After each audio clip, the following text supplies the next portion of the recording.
Bonsoir à tous et bienvenue dans le journal. Voici les titres. Les premiers pèlerins du contingent étatique sont arrivés aujourd'hui à Abidjan. Des pèlerins heureux de retrouver leur pays. Ils ont multiplié, vous le verrez dans ce journal, les prières en faveur de la paix en Côte d'Ivoire. Nous irons au terminal 2 de l'aéroport. Le torchon brûle entre le Bénin et le Niger depuis quelques semaines. Thomas Boni-Yayi et Nicéphore Soglo, deux anciens présidents du Bénin, se sont rendus à Niamey aujourd'hui pour tenter d'apaiser la situation. Leur service de communication parle d'une visite pour rétablir les relations cordiales et fraternelles entre les deux pays.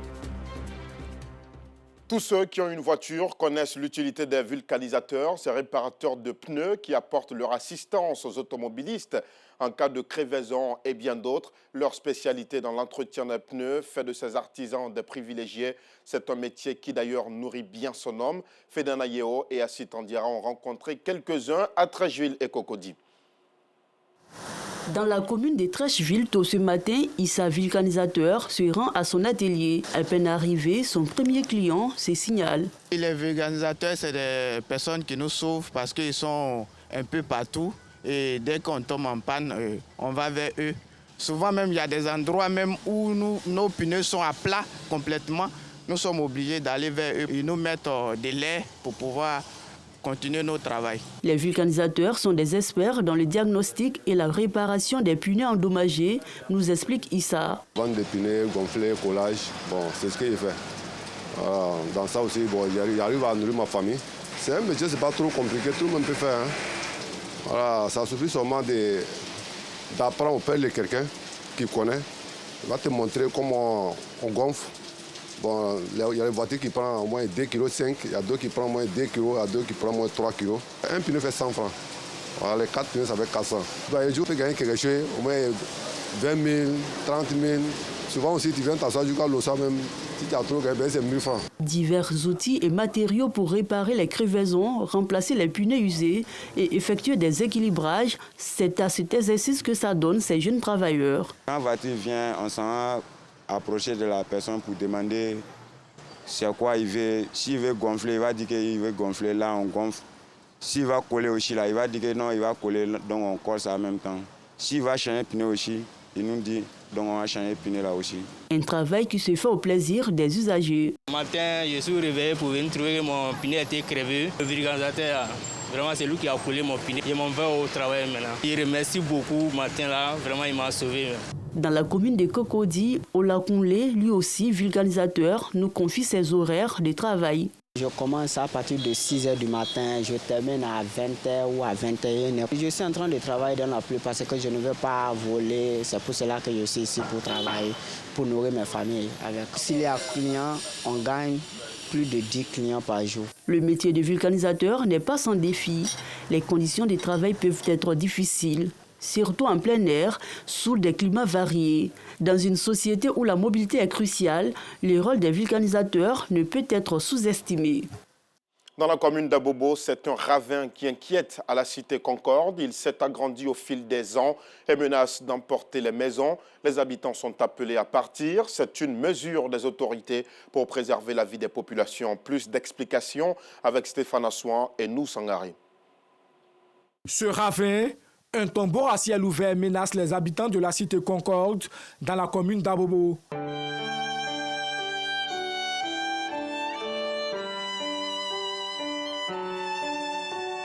Évacuation immédiate du 9 juin 2024, une date de sommation du ministère de la Construction et de l'Urbanisme a mis Rachel Blé, esquessière, dans un état de précarité. Quand on achetait la maison, Anna a dit que l'espace là, c'était un espace vert qu'on pouvait exploiter. J'ai de la place, je peux faire tout ce que je voulais.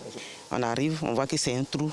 Quand ils sont venus, j'ai posé la question à un agent qui parlait avec moi. Je lui ai demandé, mais vous c'est qui? Il a dit qu'il est agent de Anna. Ils étaient avec le ministère de la Construction. On me dit de sortir de la maison en ces temps pluvieux. Moi, ils disent que c'est pour notre sécurité, pour notre vie. Mais on sort, on va où? Sa lettre de mise en demeure à main, Mathieu Kimou, ex-agent de la direction du contrôle financier, est déboussolé. Ce sont des biens que nous avons acquis quand nous étions en service. Maintenant que nous sommes à la retraite, nous n'avons plus ces mêmes ressources. On nous demande de sortir. Il n'y a pas de mesure d'accompagnement. On va où?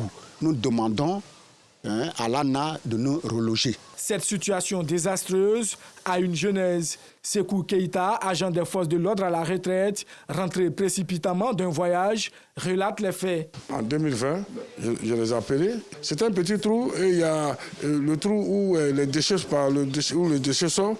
C'est là-bas que ça a commencé à grandir. Ils disent d'accord, ils vont venir, ils ont envoyé même des blancs pour faire des études, tout et tout. Ils disent bon, ils vont revenir pour voir. En 2023, ils sont venus avec le matériel pour vous regarder, aller même faire des études. Mais jusque-là, personne.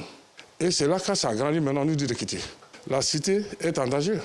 Mamadou Sanogo, président de la cité Concorde, lance un appel à l'aide à la première magistrate de la commune d'Abobo, Kandia Kamara, et au directeur général de l'ANA, Agence nationale de l'habitat. Je profite pour dire à notre maman, Kandia Kamara, vraiment cette cité est en train de partir, en train d'être effacée. Donc nous comptons beaucoup sur elle. Cette décision est une mesure conservatoire selon la direction générale de l'Agence nationale de l'habitat. Ahmed Aïdara, le directeur des programmes et de la rénovation de la dite agence, rassure les familles sinistrées quant aux dispositions prises pour les accompagner. On avait une alerte orange vendredi dernier. On ne voulait pas prendre le risque de laisser les familles dans ces maisons-là. Alors, on leur a demandé de partir. Mardi, 25 juin, nous avons rendez-vous avec les représentants de la cité pour évaluer avec eux la situation. Nous demandons aux populations de ne pas s'inquiéter. De ne pas s'inquiéter. Nous avons saisi cette affaire, nous avons saisi les autorités et des mesures idoines seront prises très très bientôt. Dès que le climat le permettra, des corrections seront faites. Pour l'heure, la saison des pluies ne fait que commencer. Le ravin continue de s'agrandir et les riverains directement touchés sont livrés à eux-mêmes, bien qu'ils soient des souscripteurs de l'ex-ICOJ devenu ANA. Le souhait des habitants de la cité Concorde, que cette situation alarmante trouve une solution pour leur bonheur.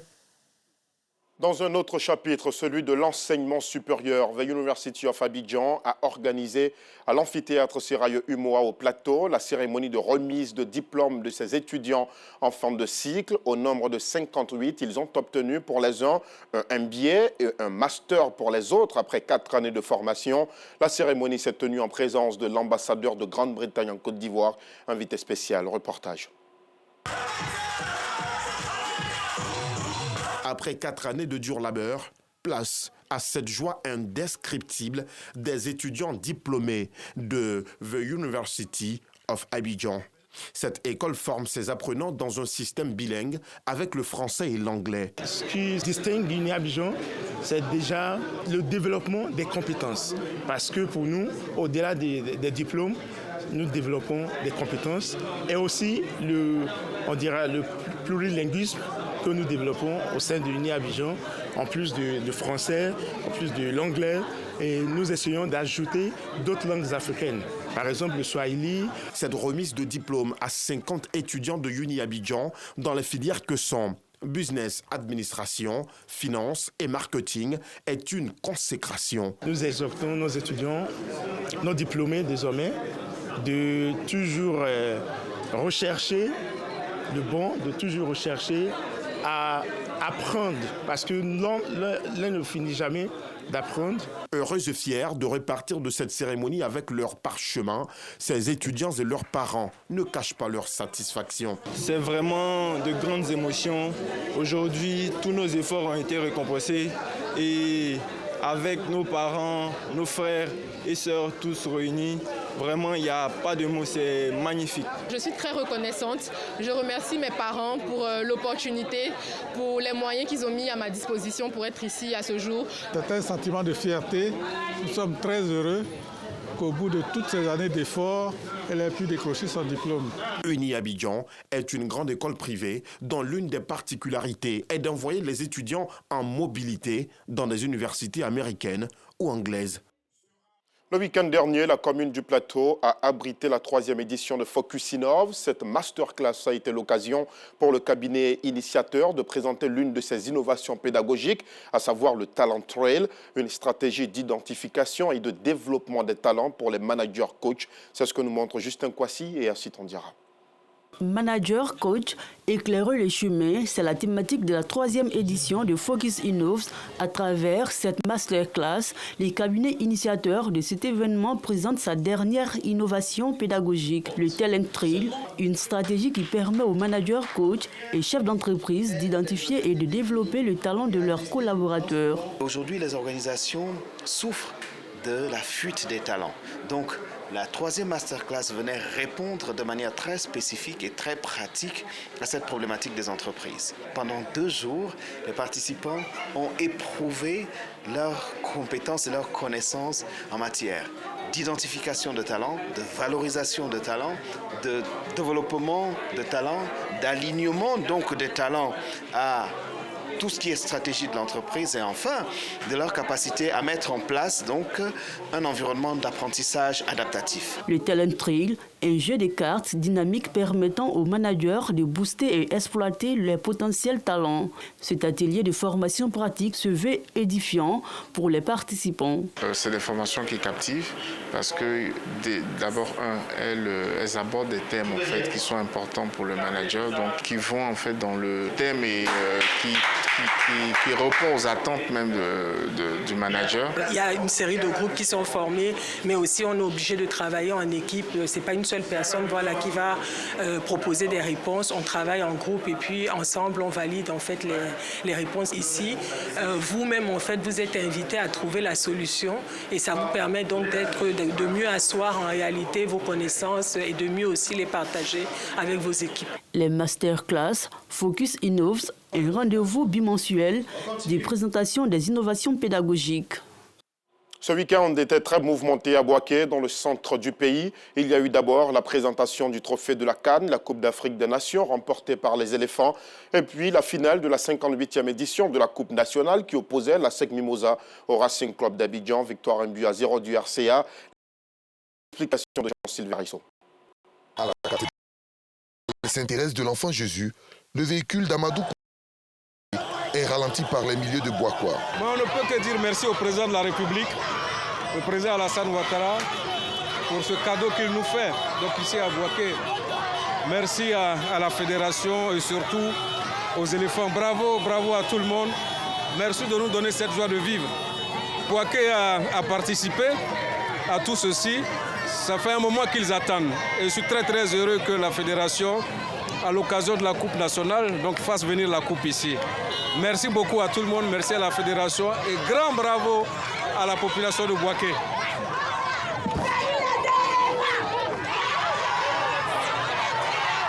Le maire Amadou Kone achève sa parade avec le trophée de la CAN 2023 dans la tradition sénofo.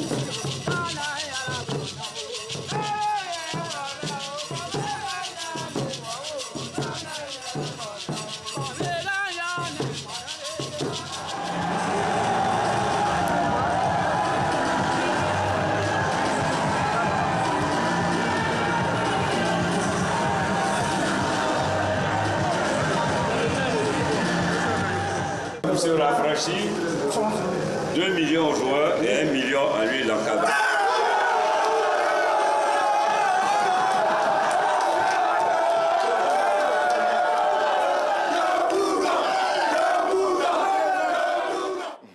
On en parle avec vous, Salif Ouattara, bonsoir. Bonsoir Alassane. Le trophée de la CAN à Bouaké, c'est un acte fort quand on sait, en quelque sorte, comment le miracle ivoirien, si je peux l'appeler ainsi, s'est opéré à partir de Bouaké surtout, avec la confrontation le 3 février Côte d'Ivoire-Mali. Vous vous rappelez effectivement que ce Mali-Côte d'Ivoire avait créé beaucoup de sensations, beaucoup d'émotions au niveau du public ivoirien. On ne s'attendait plus à ce que les éléphants puissent avancer. Et soudain, il y a eu cette lumière qui est venue du côté de Bouaké, qui a vraiment rassuré tous les Ivoiriens. Et nous sommes allés jusqu'au bout, jusqu'à enlever ce trophée. Donc c'était tout à fait normal que la Fédération ivoirienne de football reparte à Bouaké, là où la lumière s'est installée pour vraiment présenter ce trophée-là et dire à toute la population merci, merci de nous avoir aidés à pouvoir obtenir ce trophée. Justement, était-ce aussi une forme d'expression de la reconnaissance de la Fédération ivoirienne de football au public de Bouaké, parce que le public de Bouaké n'est pas sorti nombreux que pour le match des éléphants le 3 février, mais on l'a vu avec tous les autres matchs qui s'y sont déroulés au stade de la Paix de Bouaké, ils sont sortis massivement quand même. Oui, pendant la CAN, vous voulez dire. Oui. Oui, effectivement, vous savez que ce public de Boaké, il est friand de football, il est friand de sport. Il y a une ambiance particulière là-bas que moi j'aime vraiment. C'est comme quand on organise le rallye à Gagnoa, il y a beaucoup d'affluence, mais c'est la même chose à Boaké. Si vous voulez organiser de la pétanque, vous les trouverez là présents en train de supporter, en train de galvaniser. Ils s'en foutent de qui joue, mais ils soutiendront forcément une équipe et voudront que les choses se passent assez bien. C'est ce qu'on a encore constaté ce week-end-là du côté de Boaké. Justement, et vous le dites si bien, on l'a constaté ce week-end lors de la finale de la 58e édition de la Coupe nationale entre le Racing Club d'Abidjan et la SEC Mimosa. Quel est le décryptage que vous faites véritablement de cette confrontation? Je crois que la SEC a eu très vite ce sentiment de supériorité. Et c'est ce qui leur a coûté cher face à une équipe du Racing qui est très audacieuse. Ça m'a bizarrement rappelé la SEC des années 99-98 avec les Baki, les Maestros et autres. Cette promotion-là, cette génération qui avait ébloui de tout son talent le championnat national. C'est pratiquement ça. On a finalement cette ASEC qui se retrouve face à d'autres académiciens, mais qui sont vraiment très brillants, qui ont montré qu'ils avaient du talent à revendre. Et je pense que les jaunes et noirs n'auraient pas dû minimiser dès le début de la rencontre ces jeunes-là en pensant que c'est vite fait de les battre. C'est cela. On a vu en début de seconde période le Racing Club d'Abidjan mettre un peu plus d'intensité dans ce match. Est-ce que c'est ce qui a manqué à la SEC Mimosa, le manque d'engagement? Oui, mais quand vous avez fini à l'intersaison de pratiquement faire partie tous les joueurs qui sont de qualité, il y avait Salifou Derasouba qui est resté longtemps sur le banc là à Boaké. Il y avait Wanlo Koulibaly qui était inexpérimenté qui est resté sur le banc. Donc, je veux dire, il fallait vraiment essayer de composer quelque chose. C'est pour ça que je dis, à mon avis, j'ai vraiment l'impression que la SEC a pris de haut cette équipe. Et puis le Racing Club d'Abidjan qui réalise une parfaite opération avec ce trophée et qui a malheureusement perdu en début de saison Sila Mustafa. Oui, effectivement, c'est vrai que c'est un drame, mais aujourd'hui, ils ont manqué de peu le titre de champion de Côte d'Ivoire au niveau de la Ligue 1. Donc avoir ce trophée-là devant le maire de la commune qui s'est déplacé, qui a vraiment tenu à assister à cette rencontre, le président de l'Assemblée nationale, c'est bénéfique pour cette, vous l'avez vu, donner 2 millions aux joueurs et 1 million à l'encadrement technique, le staff dirigeant. Donc c'est pour vous dire toute la joie de ces jeunes qui ont oublié déjà les mauvais souvenirs du début de saison. Bien sûr, le Racing Club d'Abidjan qui est donc un club de la commune de Yopougon.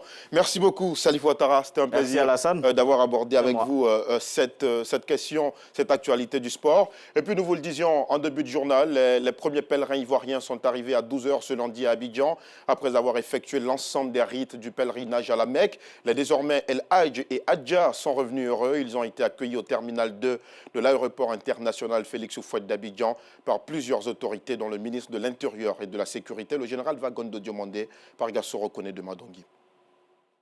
Le premier vol des pèlerins du contingent étatique ivoirien est de retour. Une fois dans le hall, les pèlerins ont eu droit à des bouquets de fleurs comme symbole de bienvenue. Après quoi, ils ont été reçus dans la salle d'arrivée des passagers du terminal 2. Au nom du président de la République, Alassane Ouattara, le ministre Wagondo Diomandé les a félicités pour avoir accompli avec succès les différents rites du Hadj avant de les inviter à préserver les acquis de ce voyage spirituel. Je suis heureux, au nom de son Excellence El Hadj Alassane Ouattara, de vous souhaiter la bienvenue. Après avoir bravé toutes les difficultés qui se sont présentées sur le chemin du pèlerin, après donc un mois d'absence, vous nous révélez tous en excellente santé. Et qui sont tous ensemble, merci à son Excellence El Hadj Alassane Ouattara, qui a tout mis en œuvre pour que les choses se passent de la meilleure des façons possibles pour le contingent ivoirien. Le retour au pays des pèlerins constitue un événement majeur, un événement de la plus haute importance. Quand on sait les conditions dans lesquelles le pèlerinage de cette année s'est déroulé, nous avons malheureusement déploré dans d'autres contingents de très nombreux morts. Et Dieu nous a épargnés.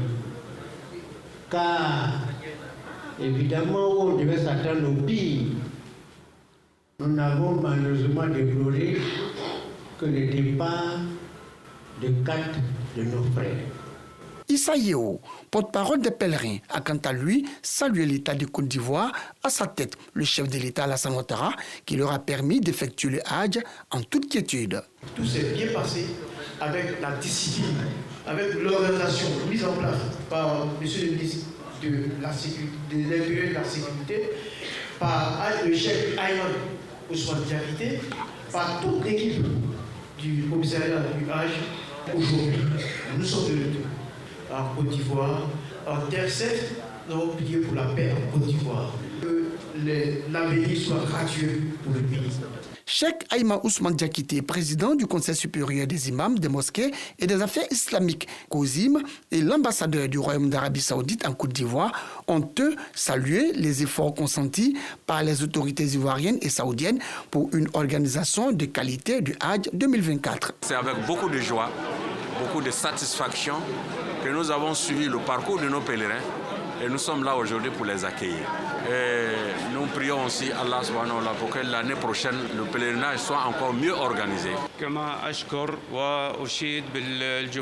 Ainsi les efforts fournis par le Royaume d'Arabie Saoudite pour l'accueil des pèlerins, pour l'organisation du Hajj, faciliter toutes les possibilités financières, possibilités humaines, moyens pour une réussite de cette organisation.